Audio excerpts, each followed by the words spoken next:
کے قصیدے ہیں زباں پر، آقا کی محبت کے قصیدے ہیں زباں پر، ہاں نوکر سرکار ہے علماء دیوبند، اسلام کے غمخوار ہے علماء دیوبند۔ الحمد لله نحمده ونستعينه ونستغفره ونؤمن به ونتوكل عليه ونعوذ بالله من شرور أنفسنا ومن سيئات أعمالنا، من يهد الله فلا مضل له ومن يضلل فلا هادي له، ونشهد أن لا إله إلا الله وحده لا شريك له، ونشهد أن سيدنا مولانا محمدا عبده ورسوله الذي أرسل بالحق بشيرا ونذيرا وداعيا إلى الله بإذنه وسراجا منيرا، أما بعد فأعوذ بالله من الشيطان الرجيم، بسم الله الرحمن الرحيم، لقد كان لكم في رسول الله أسوة حسنة، وقال الله تعالى في موضع آخر، قل إن كنتم تحبون الله فاتبعوني يحببكم الله، وعن الأسود رضي الله تعالى عنه قال سألت عائشة رضي الله تعالى عنها ما كان رسول الله صلى الله عليه وسلم يصنع في بيته، قالت كان في مهنة أهله، فإذا حضرت الصلاة قام إلى الصلاة، أو كما قال عليه الصلاة والسلام، رواه البخاري۔ صدق الله العظيم وصدق رسوله النبي الكريم، ونحن على ذلك لمن الشاهدين والشاكرين، والحمد لله رب العالمين۔ میرے محترم بزرگ اور دوستو،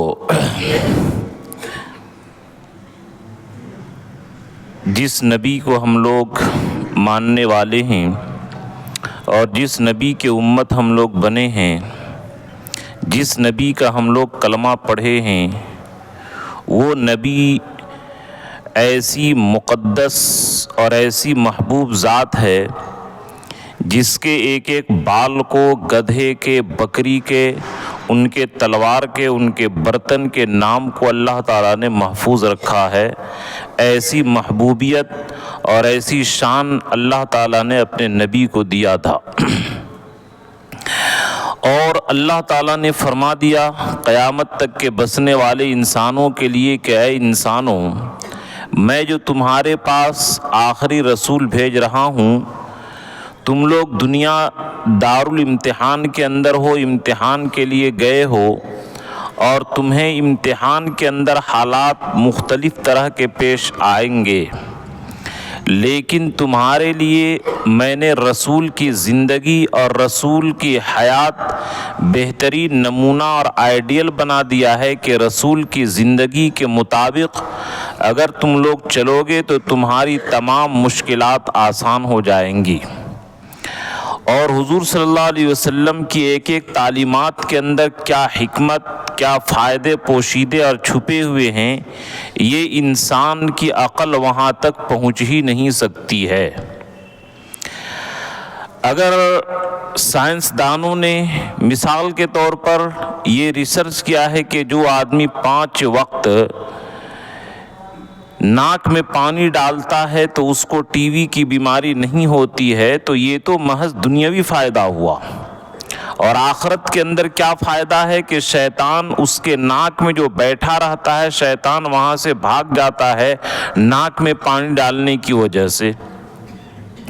تو اگر اب مسلمان ہو کر کے دنیاوی فائدے کے لیے نبی کی شریعت پر عمل کرے تو ایسا ہی ہے جیسا کہ کوئی آدمی گائے خریدے گوبر کے لیے۔ یہ بے وقوفی ہوگی کہ گوبر کے لیے گائے خریدی جائے، بلکہ اصل مقصد ہوتا ہے کہ گائے دودھ کے لیے خریدی جائے، گوبر مفت میں ملتا ہے۔ اسی طرح آدمی پھل خریدتا ہے، گٹھلی اور چھلکا مفت میں ملتا ہے، تو اصل مقصد ہونی چاہیے نبی صلی اللہ علیہ وسلم کی شریعت، اور نبی صلی اللہ علیہ وسلم کی محبت اور عظمت کی وجہ سے نبی صلی اللہ علیہ وسلم کی شریعت کی اور سنت کی پابندی کرنا۔ جہاں نبی صلی اللہ علیہ وسلم کی تعلیمات سے بہت سارے لوگ ناشنا ہیں اور بہت ساری تعلیمات کو ہم لوگوں نے چھوڑ دیا، ان میں سے ایک چیز ہے گھریلو کام کو اپنے ہاتھوں سے کرنے کی عادت. اس کو بھی ہم لوگوں نے چھوڑ دیا ہے. میں نے جو بخاری کی روایت آپ کے سامنے پڑھی، اس کے اندر صحابی رسول پوچھتے ہیں کہ میں نے اماں عائشہ سے پوچھا ما کان رسول اللہ صلی اللہ علیہ وسلم یصنع فی بیتہ، کہ اللہ کے رسول اپنے گھر میں کیا کیا کرتے تھے، کیسے زندگی گزارتے تھے. تو حضرت اماں عائشہ فرماتی ہیں کانا فی محنت اہلہ، اللہ کے نبی اپنے گھر والے کے گھریلو کام کے اندر مشغول رہا کرتے تھے. فَإِذَا حَضَرَتِ الصَّلَاةُ قَامَ إِلَى الصَّلَاةِ، اور جب نماز کا وقت آ جاتا تو فوراً چلے جاتے نماز کے لیے. یعنی صحابی رسول کا منشا یہ تھا کہ باہر تو ہم حضور کے عبادت کو دیکھتے ہیں، باہر حضور کی زندگی کو دیکھتے ہیں، لیکن گھر کے اندر کتنی عبادت کرتے تھے خلوت کے اندر. یہ صحابی رسول کے پوچھنے کا مقصد تھا کہ گھریلو عبادت جو نبی اکرم صلی اللہ علیہ وسلم کرتے ہیں اس کے بارے میں آپ بتائیے. تو اماں عائشہ فرمائے کہ نہیں، جب گھر میں رہتے تھے تو عبادت وغیرہ سے اور دیگر کاموں سے فارغ ہونے کے بعد گھریلو کام کیا کرتے تھے. خود سے جوتا سی لیا کرتے تھے، بکری کا دودھ خود دو لیا کرتے تھے. حضرت اماں عائشہ فرماتے ہیں کہ اللہ کے نبی آٹا گوندھ کر کے مجھ کو دیتے تھے اور میں روٹی پکا لیتی تھی. کپڑے خود سل لیا کرتے تھے، کنگھی خود کر لیا کرتے تھے. یہ سارے کام اللہ کے نبی صلی اللہ علیہ وسلم خود کیا کرتے تھے. حالانکہ اگر اللہ کے نبی صرف بولتے نہیں، دل میں خواہش رکھتے کہ ہمارا کام ہو، تو ازواج مطہرات جب ہماری بیویاں ہماری اتنی خیال رکھتی ہیں تو اللہ کے رسول صلی اللہ علیہ وسلم کی ازواج جو تمام دنیا میں سب سے بہترین چھانٹ کر کے اللہ کے نبی صلی اللہ علیہ وسلم کی زوجیت میں دی گئی، وہ اللہ کے نبی کے کتنا خیال رکھتے تھے. اور حضرت عائشہ رضی اللہ تعالیٰ عنہ کی محبت کا اندازہ لگائیے کہ انہوں نے جو شعر پڑھا کہ یہ مصر کی عورتیں تو یوسف علیہ السلام کو دیکھ کر کے اپنی انگلی کاٹی ہیں، اگر یہ لوگ میرے محبوب کو دیکھ لیتے تو اپنا دل کاٹ ڈالتی. سوچئے کہ کتنی زیادہ ازواج مطہرات کو حضور صلی اللہ علیہ وسلم سے محبت اور الفت اور جانثاری تھی. صرف چاہتے، چنانچہ واقعہ مشہور ہے کہ غزوہ خندق کے موقع پر بڑی پریشانی تھی اور بہت ہی دقت کا سامنا تھا. حضرت عائشہ رضی اللہ تعالیٰ عنہ فرماتی ہیں کہ میرے دل میں خیال آیا کہا کہ میں کسی کو آواز دوں کہ آج حضور صلی اللہ علیہ وسلم کے لیے کوئی پہرا دے. ابھی میرے دل کے اندر بات ہی آئی تھی کہ حضرت سعد بن ابی وقاص رضی اللہ تعالیٰ عنہ تلوار لیے میرے گھر آ گئے اور فرمائے کہ اللہ تعالیٰ نے میرے دل میں یہ بات ڈالی کہ میں آج حضور صلی اللہ علیہ وسلم کی آج رات پہرے داری کی خدمت انجام دوں. تو صرف چاہ لینے سے اور چاہنے کی وجہ سے اللہ تعالیٰ حضور صلی اللہ علیہ وسلم کے کتنی تعظیم کی گئی کہ روئے زمین میں جو حضور صلی اللہ علیہ وسلم کی تعظیم کی گئی ہے کسی کی نہیں کی گئی ہے. حضور صلی اللہ علیہ وسلم جب تھوکتے تھے تو تھوک کو صحابہ بالکل لیتے تھے اور جھگڑتے تھے کہ حضور صلی اللہ علیہ وسلم کا بلغم، حضور صلی اللہ علیہ وسلم کی ناک کی ریزش یہ ہم لیں، اور اس کو لے کر کے کپڑے پر ملتے تھے. اور گویا کہ ہیرے موتی جواہرات سے بھی زیادہ حضور صلی اللہ علیہ وسلم کے بلغم اور تھوک کی قیمت تھی. حضور صلی اللہ علیہ وسلم کے وضو کرتے ہوئے پانی کو صحابہ زمین پر گرنے نہیں دیتے تھے، بلکہ اپنے جسم کے اوپر مل لیا کرتے تھے. روئے زمین میں ایسی تعظیم جو حضور کی ہوئی ہے کسی کی نہیں ہوئی ہے اور نہ ہو سکتی ہے. اور یہ نہیں کہ حضور صلی اللہ علیہ وسلم کچھ دیتے ہو مال یا کچھ ان کو دنیاوی منفعت دیتے ہو، صرف اللہ کی محبت کی بنیاد پر اور نیکی کی بنیاد پر یہ اللہ کے رسول سے صحابہ اتنی محبت کیا کرتے تھے. تو اگر حضور چاہتے تو یہ چھوٹے چھوٹے کام صحابہ تو در کی بیویاں تو درکنار، صحابہ کی ہر وقت ان کے لیے حاضر رہتے، لیکن حضور صلی اللہ علیہ وسلم یہ نہیں کیا کرتے تھے. تو جب حضرت عروہ سے بھی یہی منقول ہے، تو عروہ رضی اللہ تعالیٰ عنہ حضرت اما عائشہ رضی اللہ تعالیٰ عنہ کے بھانجے، یعنی جس کو ہم لوگ اپنی زبان میں بہن بیٹا کہتے ہیں، انہوں نے پوچھا کہ اللہ کے نبی کیا کرتے تھے؟ فرمائے ما یصنع احدکم فی بیتہ، جو تم میں سے اپنے گھر میں کرتے ہو وہی اللہ کے نبی کرتے تھے۔ لیکن یہاں پر ایک بات ہے، اذا حضرت الصلاۃ، کہ جب نماز کا وقت آتا تو فوراً نماز کے لیے کھڑے ہو جاتے۔ اور حضرت اما عائشہ فرماتی ہیں کہ جب اذان ہوتی تھی تو ایسا لگتا تھا گویا حضور ہمیں پہچانتے ہی نہیں ہوں۔ یعنی ایک طرف بندوں کے حقوق کی ادائیگی کا یہ عالم کہ پوری جہاں کا سب سے زیادہ غم اور پوری کائنات میں سب سے زیادہ بوجھ کا کام کرنے والے، انا سنلقی علیک قولا ثقیلا، انا سنلقی علیک قولا ثقیلا، ہم آپ کے اوپر بوجھ ڈالنے والے ہیں۔ ان لک فی النہار سبحا طویلا، آپ کو دن کے اندر لمبا تیرنا پڑتا ہے۔ یعنی حضور صلی اللہ علیہ وسلم کی بوضعنا عنک وزرک، اور ہم نے آپ سے آپ کے بوجھ کو ہٹایا، یعنی پوری کائنات کا بوجھ ایک طرف، اور حضور صلی اللہ علیہ وسلم کے دین کی جو رسالت کا بوجھ تھا وہ ایک طرف۔ اتنے بوجھ ہونے کے باوجود، اتنے بڑے کام کی ذمہ داری کے باوجود، بکری کا دودھ دہنا اور آٹا گننا، کپڑا سینا، جو نکالنا، یہ کس چیز کی تعلیم کے لیے ہے؟ یہ ہم لوگوں کی تعلیم کے لیے ہے کہ اگرچہ تمہارے گھر میں بیوی بچے ہوں، تمہارے گھر میں نوکر چاکر ہوں، لیکن پھر بھی تم لوگ اپنے گھریلو کام، اپنے جسمانی کام اپنے ہاتھ سے کرنے کی عادت ڈالو۔ یہ حضور صلی اللہ علیہ وسلم کی تعلیم ہے۔ لقد کان لکم فی رسول اللہ اسوۃ حسنہ، کہ تمہارے لیے تمہارے رسول کی زندگی کے اندر نمونہ ہے، بہترین نمونہ ہے۔ اور دوسری جگہ فرمائے ان کنتم تحبون اللہ فاتبعونی یحببکم اللہ، کہ یہ گھریلو کام کرنا یہ بزرگی کے شان کے خلاف نہیں ہے، یہ مرد کے شان کے خلاف نہیں ہے، یہ مرد کی توہین نہیں ہے۔ یہ تو انگریزوں نے ہمارے ذہن کے اندر اور غلط تعلیم نے اور دنیاوی رواج نے ہم مردوں کا ذہن خراب کر دیا کہ گھریلو کام کرنا یہ مرد کے شان کے خلاف ہے، یہ بزرگوں کے شان کے خلاف ہے۔ حالانکہ انبیاء سے بڑی ہستی کس کی ہو سکتی ہے؟ انبیاء بھی اپنے کام خود سے کرتے تھے جن پر کفار اعتراض کرتے تھے، ما لہذا الرسول یاکل و یمشی فی الاسواق،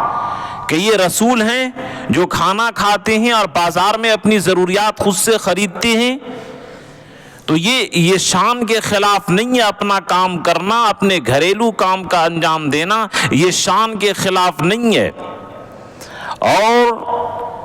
اس کے اندر جو ثواب چھپا ہوا ہے یہ کیا ہے؟ تو اللہ کے رسول کے جو عمل بتایا گیا، صحابی رسول کے ذہن کو صاف کیا گیا کہ بزرگی صرف یہی نہیں کہ تسبیح پڑھتے رہو، لمبی لمبی نفلیں پڑھتے رہو، بلکہ گھریلو کام کرنا یہ بھی عبادت ہے اور یہ بھی ولایت کی اقسام میں سے ہے۔ اور اس کے ذریعے یحببکم اللہ، کہ اگر نبی کے پیروی میں، نبی کی اقتداء میں، کہ ہمارے نبی یہ سب کیا کرتے تھے، جس طرح تجھے تسبیح اور قرآن کی تلاوت پر ثواب ملے گا، اسی طریقے سے گھریلو کام کرنے پر، اپنے بیوی بچوں کے ہاتھ بٹانے پر تجھے ثواب ملے گا۔ اس حدیث کے اندر یہ تعلیم ہے۔ اور بھی اس کے اندر بہت سارے راز چھپے ہوئے ہیں کہ جب دیکھیے آدمی کے حالات ایک ہی طرح نہیں ہوتے۔ آج آپ کے پاس پیسے ہیں، کل ہو سکتا ہے پیسے نہیں رہیں۔ اب آپ کی عادت بگڑی ہوئی ہے، خود سے کھانا نہیں نکال سکتے، خود سے پانی نہیں لے سکتے۔ یہ اتنی بری عادت ہے کہ اگر نعوذ باللہ پیسہ ختم ہو جائے، آپ کی زندگی بالکل خراب ہو جائے گی اور زندگی اجیرن بن جائے گی۔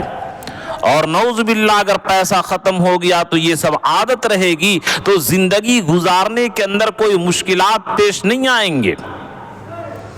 چنانچہ اللہ کے نبی صلی اللہ علیہ وسلم جو دعا کرتے تھے، اللہم انی اعوذ بک من العجز والکسل، اے اللہ میں عاجزی سے،